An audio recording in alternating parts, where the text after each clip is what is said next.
A beloved business in Seattle Central District is permanently closing its doors. The reason? Too much violence. The Postman was shot up early Friday morning. It happened just hours after a candlelight vigil, marking 1 year since the owner was shot and killed outside his store.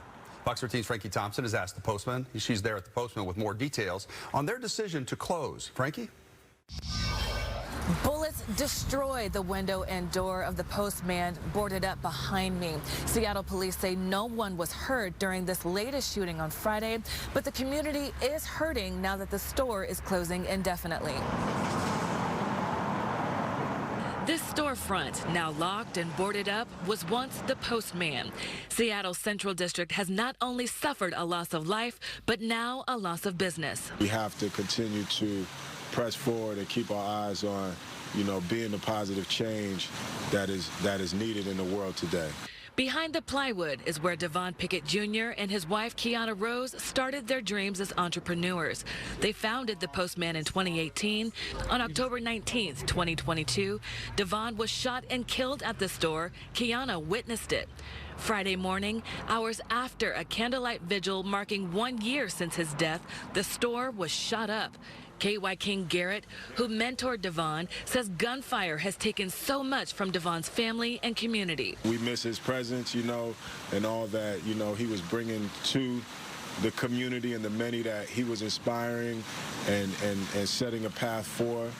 And so it's hard to see something, negative happen after we've already experienced the great tragedy that we did. In a statement, Kiana Rose announced her difficult decision to close the store indefinitely until better options are available. She says concerns expressed by members of our community have made it clear that there is a prevailing fear that our continued operation may inadvertently cause further harm.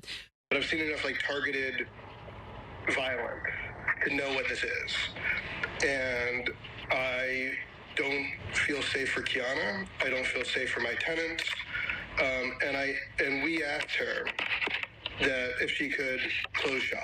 Max Leibowitz is the property manager of the building where the Postman is located. He says after the shooting, he and Kiana had conversations about closing. She was actually supposed to be moving over to another storefront around the corner. We've spent thousands of dollars getting that ready for her, and we're willing to, look beyond that and let her have a fresh start. We're not going to go after you for any of this stuff. All we want you to do is be safe. And so we put that offer on the table to her. Africatown Community Land Trust works diligently to restore black ownership in the Central District. Garrett, president and CEO, says though there has been a loss of Devon's life and his business, he hopes community will rise to ensure his legacy isn't lost too. That's what it's about, keeping communities connected, and we need our community to really, and all of our community, to get back connected to the better, more positive aspects. Devon's family says the man suspected of killing him is a former friend. SPD's Gun Violence Reduction Squad responded to this latest shooting on Friday. They say no one has been arrested at this time. Reporting in Seattle's Central District, Frankie Thompson, Fox 13 News.